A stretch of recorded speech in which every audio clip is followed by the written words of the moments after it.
বাইরে নমাজ 5 ওয়াক্ত পড়ি, 5 ওয়াক্ত ফজরত তো পড়ি না, কিন্তু মানুষের দেখানির লাগি জোহর আসর আর মাঝে মাঝে মাগরিব পড়ি। এটা ঠিক হইতো না। আপনি নামাজ 5 ওয়াক্ত পড়েন ঠিক আছে, যদি আপনার ইমান ঠিক না থাকে, ইমান ঠিক না থাকে বলতে আপনি ব্যবসা করছেন, ব্যবসার মধ্যে খালি লাভ টুকাইরা, 1 টাকা 100 টাকা লাভ টুকাইরা, এটা হইব।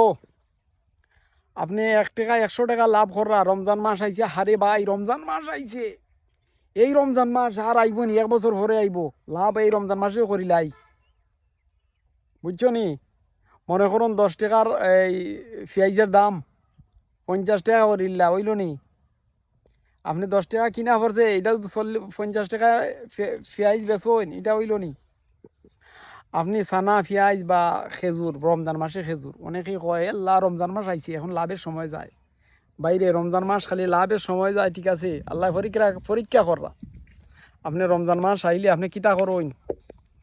খালি নমাজ পড়লে কামাইতো না ভাই, ইমান ঠিক রাখতে হইব। রমজান মাসে জিনিসপত্র দাম ঠিক রাখতে হইব। আপনি রমজান মাস আইছে, আপনি জিনিসপত্রের দাম বাড়াইবা, কম দামে কিনে স্টক করবা, কইরা রমজান মাসে দাম বাড়াইবা। আর আপনি আপনি কইনি আপনি আল্লাহ ভাইলিতা, অত সহজ নি আল্লাহ ভাবা, মনে করবা তো সহজ না প্রিয় ভাই বোনেরা।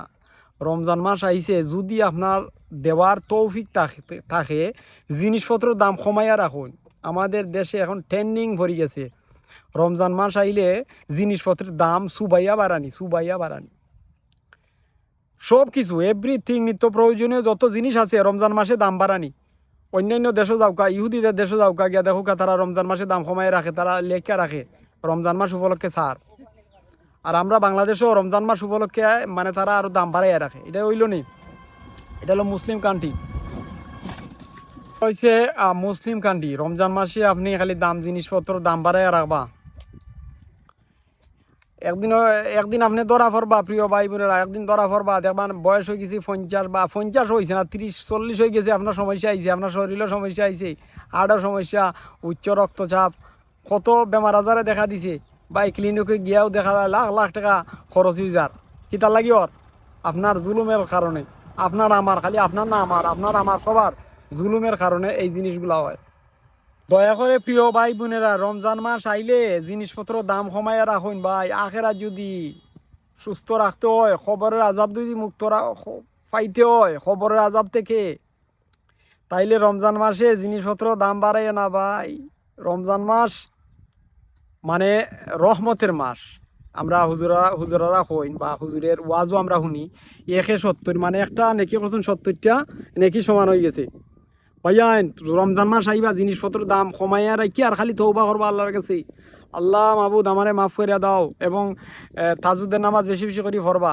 সারা বছর কত গুনাহ কররা, কত জিনিসপত্র দাম বাড়াইয়া রাখরা, নাফে ওজনে কম দিরা, জিনিসপত্র 1 টাকার মাল 3 টাকা রাখরা, হ্যাঁ ছাড় দিবে না প্রিয় ভাই বোনেরা। এর জন্য বলছি প্রিয় ভাই বোনেরা, আপনারা রমজান মাসে জিনিসটার দাম কমাইয়া রাখবা, প্রয়োজন কমাই রাখবা, সমস্যা নাই। বর্তমানে যে দাম চলে এই রমজান মাসে আইলে এইটা দাম নিয়ম কমাইয়া রাখবা, লাভ কম করবা। লাভ করার দরকার আছে, সীমিত লাভ করবা, অতিরিক্ত লাভ করবেন না প্রিয় ভাই রমজান মাসে। যাই হোক, যদি আমার ভিডিওটা ভালো লাগে লাইক কমেন্ট শেয়ার করবেন, আর যদি না ভালো লাগে কিছু করার নাই। তবে রমজান মাস আইলে ভাই জিনিসপত্র দাম কমাইয়া রাখবা।